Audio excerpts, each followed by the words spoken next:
This is Ryan Elliott for Boxing Social Association with Betfred. We're in Liverpool's press conference day with me, Robbie Davies Jr. Robbie just wrapped up the press conference ahead of your fight with Lundy. How are you, mate? I'm good, thank you. That's good to hear. Now, as I said, you and Lundy there had your first say and sort of first look at each other there. Expecting a bit more trash talk from him today?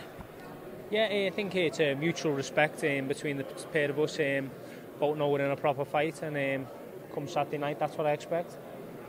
Robbie, you've been, desperate for opportunities. We saw you have a little run-out fight not too long ago in Liverpool. I was there, but a fight like this, how does it change your mindset in the gym when you finally got what you wanted, a big opportunity and something that can really springboard your career?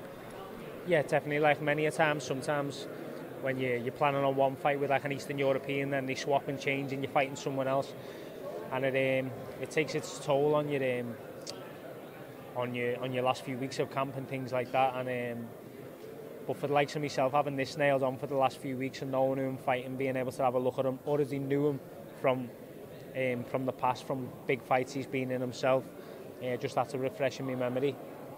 This is the sort of fight that I want, and it's definitely something that can kickstart my career and put me in a good position for 2022. Robbie, as I said, I've seen over sort of time with your Twitter and stuff like that, you express your frustration at times with the way boxing's kind of worked out for you, but now you've got this fight, you're in the McGuigan gym as well. I found it interesting in the press conference, you're speaking about that bond. How much of a sort of lift has it given you being around those guys, and I'm feeling like you're learning something new again?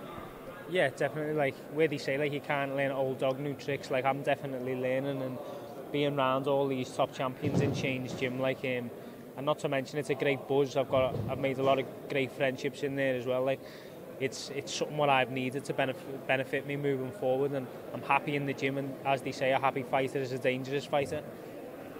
With Hank, he's fought just about everybody. He did the rounds with Zapata quite recently. Are you expecting this to maybe be a distance fight? I'll just take a fight as it comes. If the knockout presents itself, I'll take it. If not, I'll be just willing to do anything to get the win. I'm sure you've seen plenty of him over the years. What do you make of him as a fighter? What does he do well? Yeah, he's very slick. He's got good reaction time, good mover.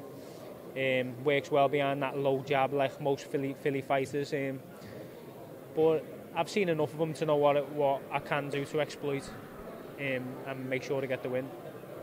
There's lots of brilliant fights there in and around your weight, but I'm guessing from your point of view, this has been the era of the upset, and when people have overlooked fights, it's not always gone their way. I'm guessing you're not even bothering to think about what could be beyond this. Yeah, I've said that in a couple of other interviews leading up to this. Like people are asking me about 2022, and I'm like, I've got my feet firmly on the ground, and I'm just concentrating on Hank Lundy for now. Being back in Liverpool as well, it's a very proud fight city, your city as well. It must hold a special place in your heart to be able to come back and fight in the arena with your own people there.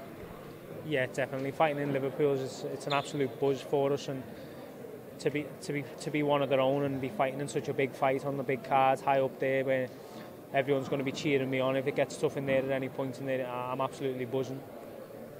Final one, main event, we've seen Conor Ben and Chris Algieri up there. Just wondered if you could give us a quick prediction. How do you think it ends?